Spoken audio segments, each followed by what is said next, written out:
So now that we're on the highway, we are going to talk about how to prep your motorcycle for long-term storage, which a lot of people will call winterizing. But, you know, we think of, because we're Western Hemisphere, Northern Hemisphere, I forget what marks the hemispheres. The equator marks the hemisphere. We're Northern Hemisphere, so we have winter in December, January, February. I guess the winter solstice, the shortest day of the year, is late December, and then the spring equinox is in late March. So from late December through late March is ecological winter, meteorological winter. And in the United States and Canada, which is my primary audience location, this is the time of year when a lot of people put their bikes away for the winter.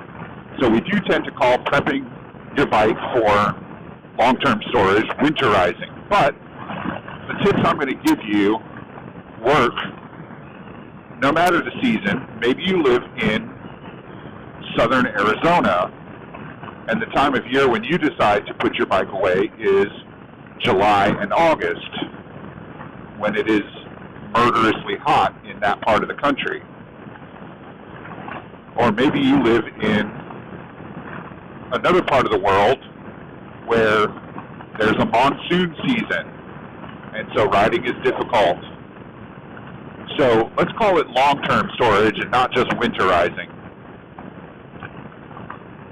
So there's a few things that you have to pay attention to, and that's battery, oil, gas, tires, and general motorcycle.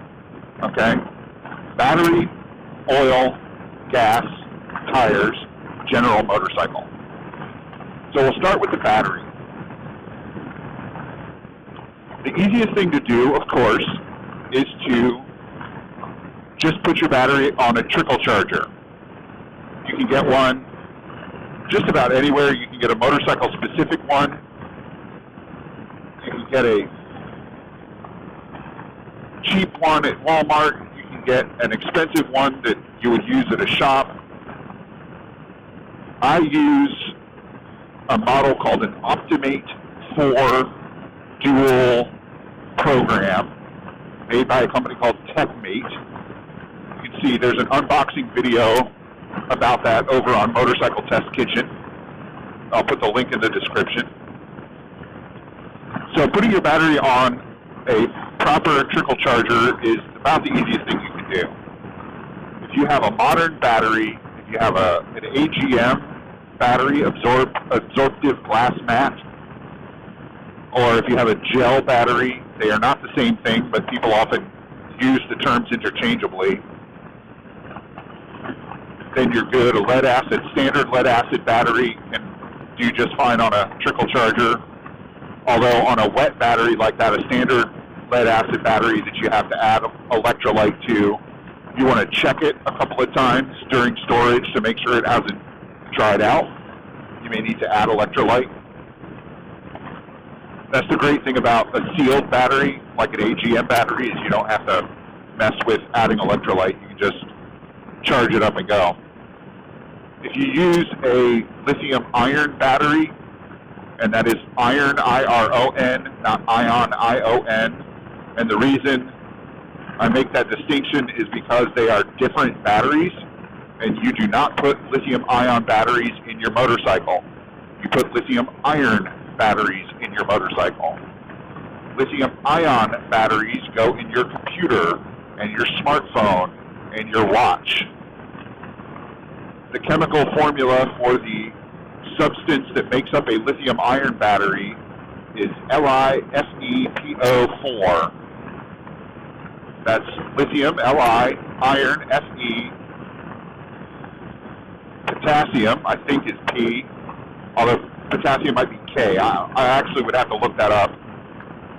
And oxygen, O. LiFePO4. LiFePO. And that Fe stands for iron, not ion. Now, you cannot use a lithium-ion battery charger on an AGM battery and vice versa.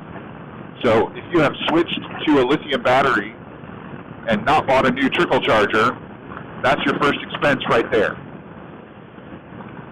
So make sure you have the proper charger for your battery and plug it in. You can also remove the battery from your motorcycle, and I recommend that if you're going to be storing the bike for more than 3 months, just because then you don't have to leave your motorcycle hooked up to an electrical outlet, and you can not think about it, not worry about it. And then a few days before you want to go ride your motorcycle, you can throw your battery on a proper charger and install it, set your clock, they'd be ready to go.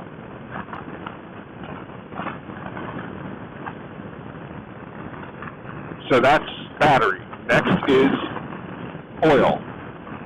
When it comes to oil, the best thing you can do for long-term storage of your motorcycle is right before you put it in storage, go for a ride for about 15-20 minutes, get your engine up to operating temperature, go back to your garage or your shed or wherever it is you're going to store the motorcycle, and change the oil.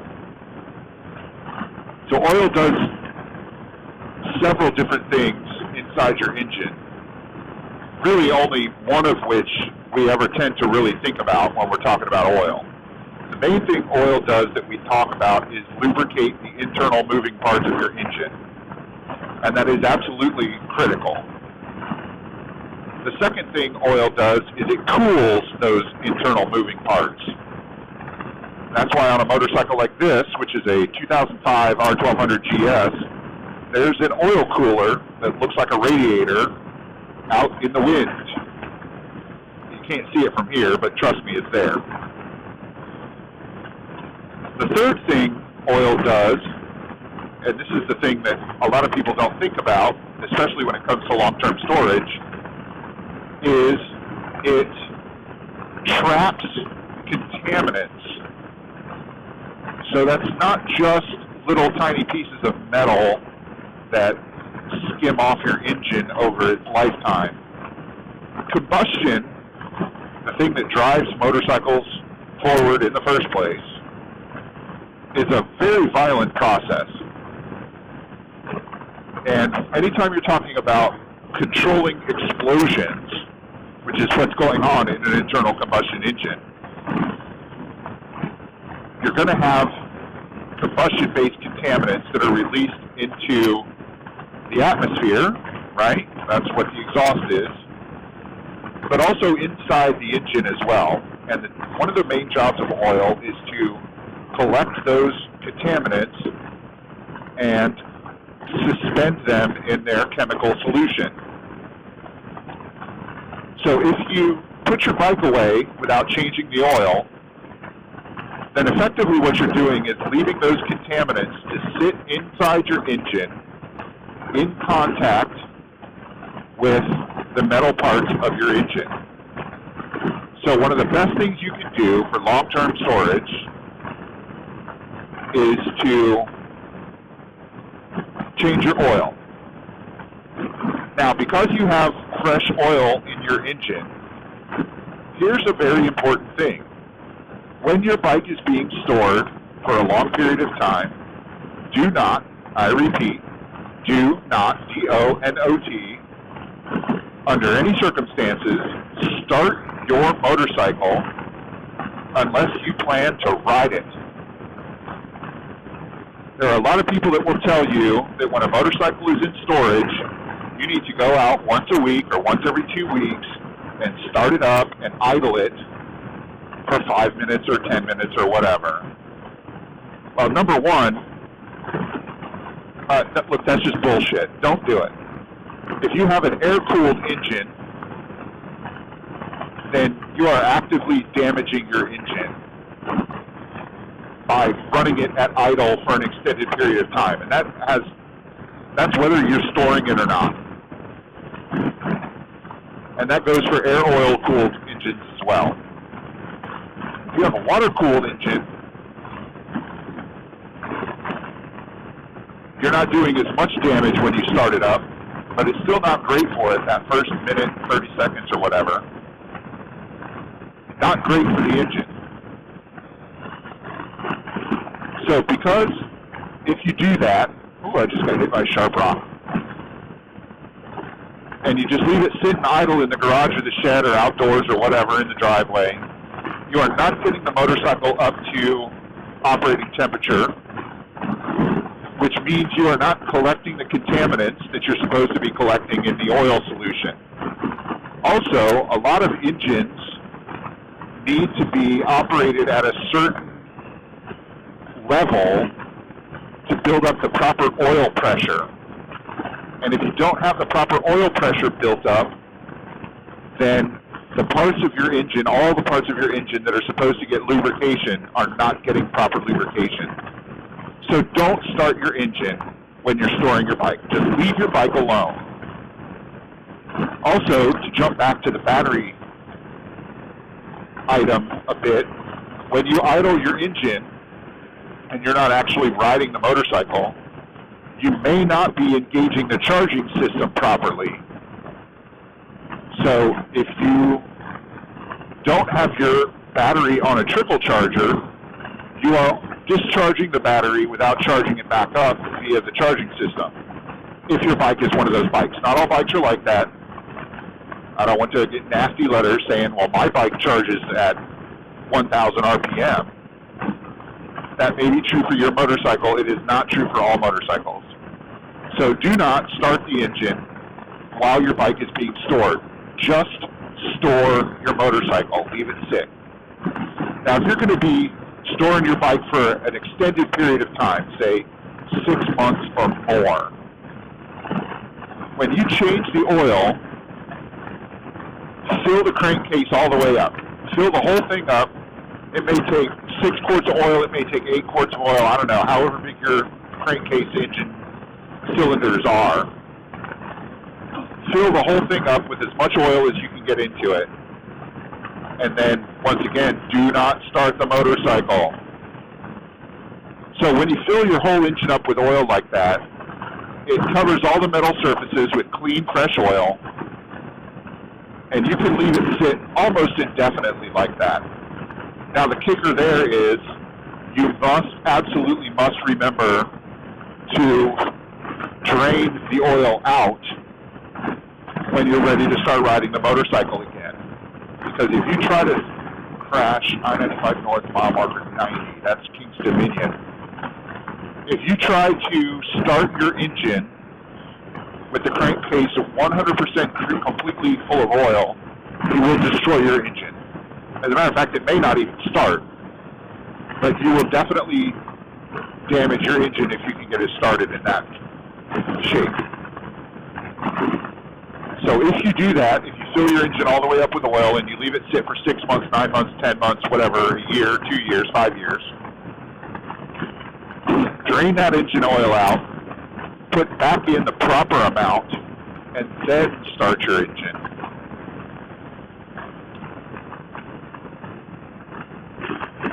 There is no special oil for storage. Use the same oil you would use when you change your oil normally. If somebody tells you this oil is specifically for long-term storage, run away from them and never take their advice. So that's items 1 and 2, battery and oil.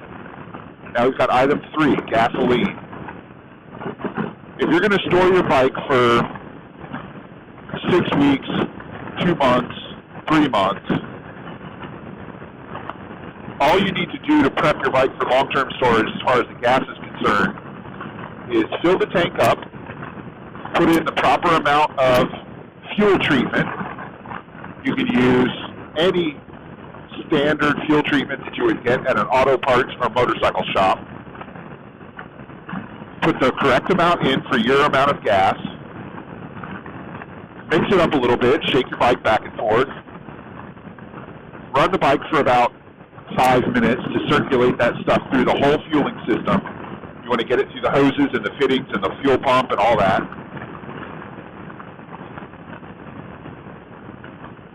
and then turn your bike off. Let it sit. You don't need to top off the tank, because 5 minutes of idling, or just 5 minutes of riding around your neighborhood, which is better than idling, is not going to use up that much gas. Now, if you're going to store your bike for a super long time, a year or more, then you want to drain the tank.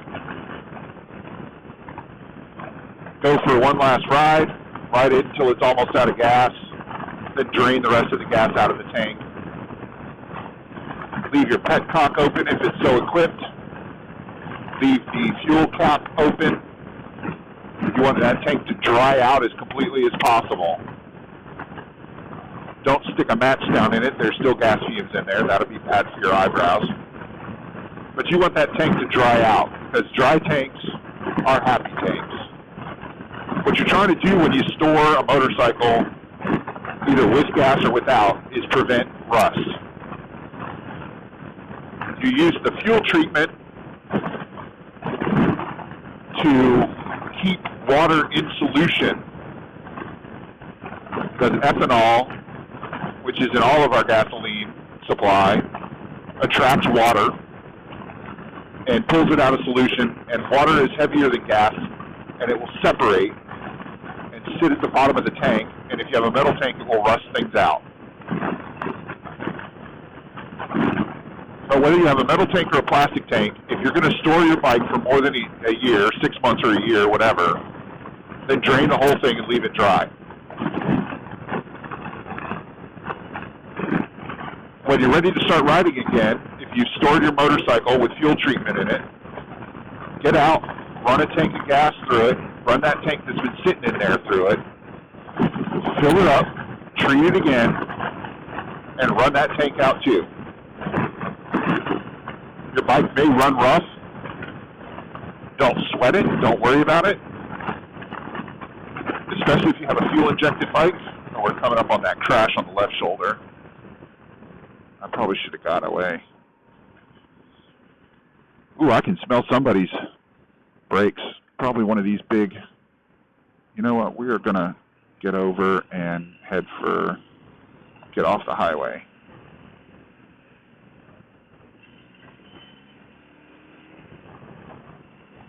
We're going to cut over to Route 1 and skip all this traffic.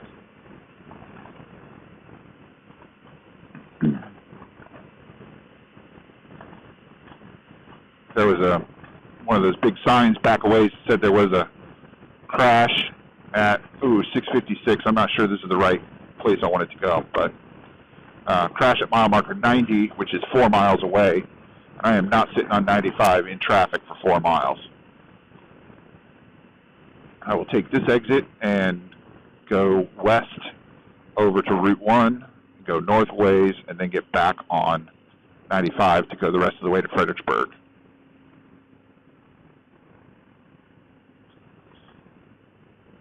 So, drain your tank or fill it up, but use fuel treatment, and then run 2 tanks of gas through it at least. Run 3 if you're really feeling frisky. And that's all you need to do for your gas. Now, number 4 was tires. I can stay in this lane. You don't need to do too much for tires. What I like to do is fill the tires up to the maximum cold pressure rating on the side of the tire. And I only do that when I am 100% convinced I am not going to ride that motorcycle. Because normally, when you ride a motorcycle, you do not fill it up to the max cold pressure. So if you're just going to let the bike sit, it's okay to run it to the max cold pressure. And then you want to put your bike up on the center stand, if you have one, so equipped.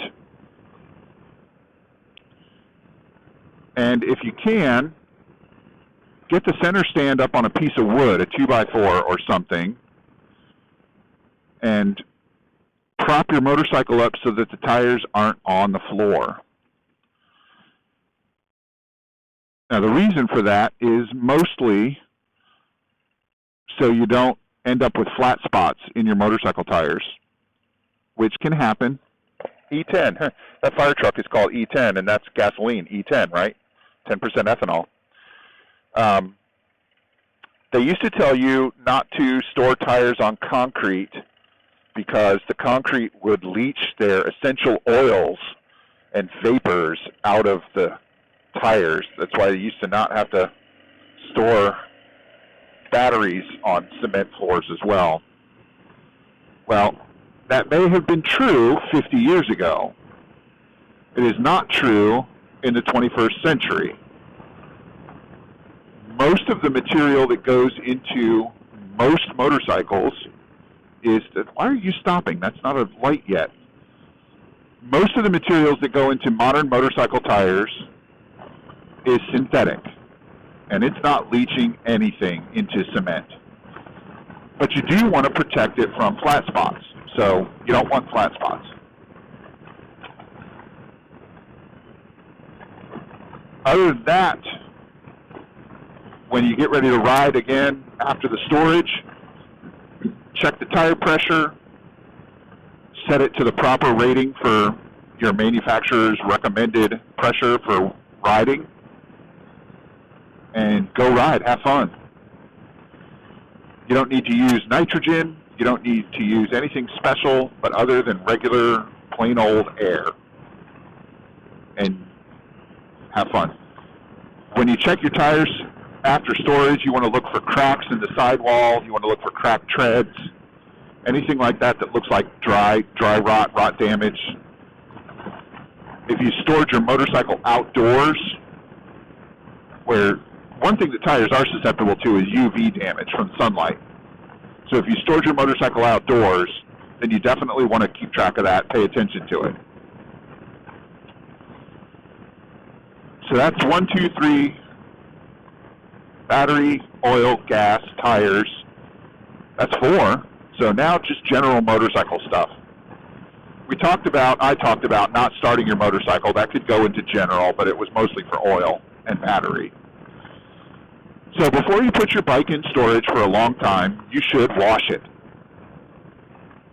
Now I know a lot of people out there, especially GS riders, adventure bike riders, will say, oh, I don't need to wash my motorcycle. I'll just ride in the rain. Well, that's great.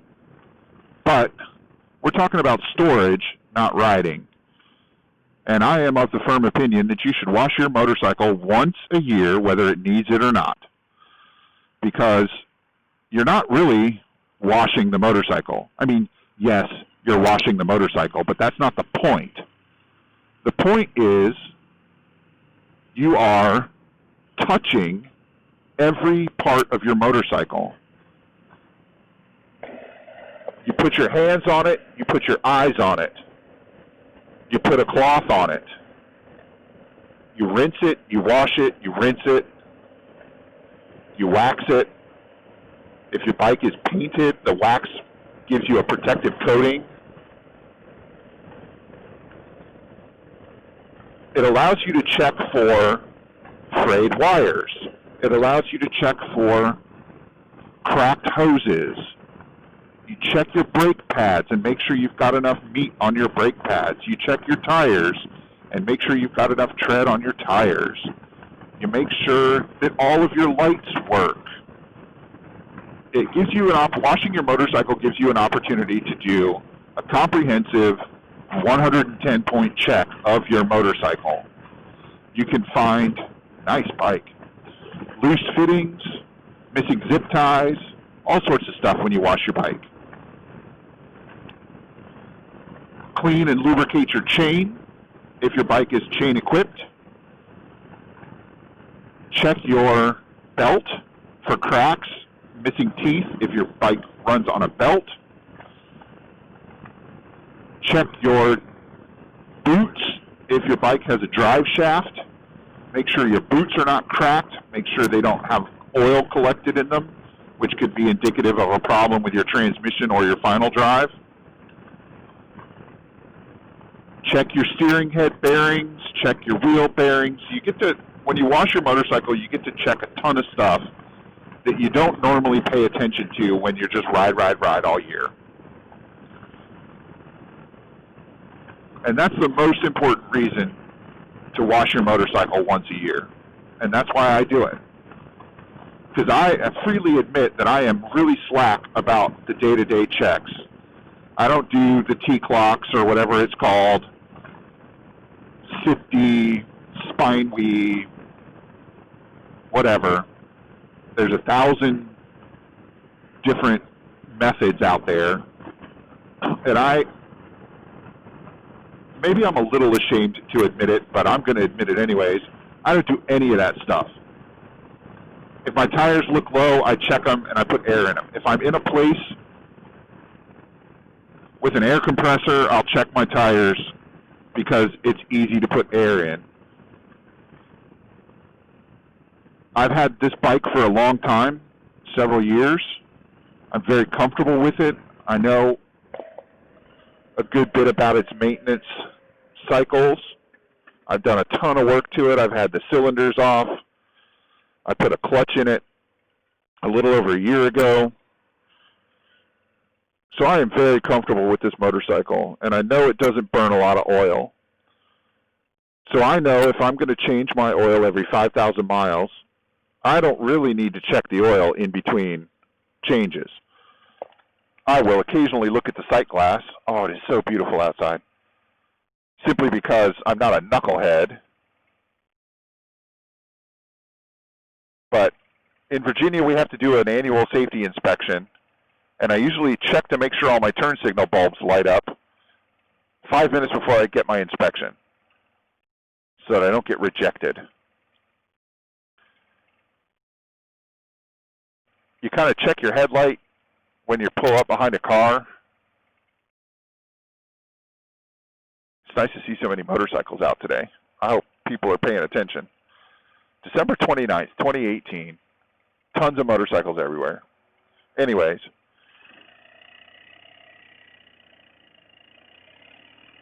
So washing your bike gives you the opportunity to touch every piece of it and check out everything. Ooh, that's an orange truck, man. That was pretty. Check out everything that you possibly can. I feel like I'm forgetting something. You know, and then there's other things. Depending on where you store your bike for the winter or the summer or whatever, when you're storing your bike, you might want to put some mothballs under the seat. That helps keep mice out. Mice like to chew wires and will get in your air box and make a nest, which will definitely prevent you from starting up your motorcycle. My KTM 990, when I started taking that apart to get it ready to go. Hello, Mr. Motorcycle. What is that? V Vulcan, maybe? There was a whole family of dead mice in the air box. They had gotten in there with their nuts and sticks and stuff and then started chewing on the air filter, and that killed them. So you want to try and keep the critters out of your air box. Put some mothballs on the floor around your motorcycle. Put some mothballs in the air box, that kind of thing, under the seat. Now, one thing you may or may not want to do, more motorcycles. Hello, boys. Oh, that's a K1600 GT. You may or may not want to put a cover on your motorcycle. If you're storing your motorcycle indoors, I recommend putting something like a sheet on it just to keep dust off of it if you're twitchy about that. Plus, one of the great things about putting a sheet on your motorcycle, like just a bed sheet, is mice and other critters may nibble at the sheet before they get up into your motorcycle. So if you see nibbled corners on your bed sheet that's covering your bike, then you know to pay attention for critters inside your motorcycle. If you're storing your motorcycle outdoors, you want to put a weatherproof cover on it, and you want to secure it so that the wind doesn't blow it off. But you don't want to cinch it down tight because you want that water vapor to be able to get out. If water vapor gets trapped under your cover, then that can lead to corrosion and rust. If you're storing your bike outdoors, you want to check on it every now and then just to make sure that the cover is still secure. If you're storing your bike indoors, you want to check on it every now and then just to make sure nothing's fallen on it off a shelf in the garage or the shed or whatever. I keep my bike in a shed. That's why I keep saying shed. Plus, you know, I don't want to anthropomorphize the thing too much, but motorcycles, you get lonely. Your motorcycle doesn't get lonely. Your motorcycle is a machine. But you get lonely, you miss the motorcycle. So it's nice to check on it, put your hands on it, look at it, remind yourself how pretty it is. And here's the last thing. When you put your bike away for long-term storage, take the opportunity to tune you up. Read a book. Read Proficient Motorcycling by David Huff. Read A Twist of the Wrist. Read something. Or maybe even or, watch some documentaries, watch some training films. Fly out to where it's nice and take a training course, a track day, something like that. There's Corner Spin down in North Carolina. There's Rawhide out in Colorado. Although if you're storing your bike for the winter, you may not want to go ride in Colorado. There's the stuff that Lee Parks does. There are classes all over the country all during the year. Winter, or during when your bike is being stored, is a good time to brush up on your skills and make sure that your skills don't get out of whack, out of date, just like your motorcycle, just like your motorcycle you don't want that to get out of whack. So take the opportunity of long-term storage to tune yourself up as well. Hang out with your biker buddies, go to dinner, meet for breakfast. Just because your motorcycles are put away for the winter doesn't mean that you're put away for the winter. So get out, socialize, remind yourself why you love riding motorcycles, and enjoy it. So that's it for Nick Uber Max's motorcycle storage tips.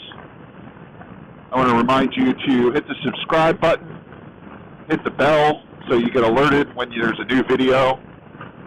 Check out our other channel, Motorcycle Test Kitchen, which has a review of this helmet that you're seeing. Check out my podcasts, Chasing the Horizon, which is about the motorcycle industry and motorcycle riders in general, and also 200 Miles Before Breakfast, which is about the membership of the BMW Motorcycle Owners of America, great organization that I belong to since 1999. Check out my friends at the Cafe Racer Podcast and the Wheel Nerds. Check out Amen Moto, my buddies over there doing a kick-ass vlog for a good long time, Doug and Scotty. Check out Jed's, G-E-D-Z, Jed's Moto. That dude's a hooligan, but he's a lot of fun. Trike, super unsafe, but, you know, congratulations. And support motorcycling. Support the people who podcast about motorcycles and motorcycling. Check out Motorcycles and Misfits, another podcast that's fantastic. Dream about your next motorcycle and enjoy the ride. We'll see you out there somewhere on the road or off it, and I hope you ride safe.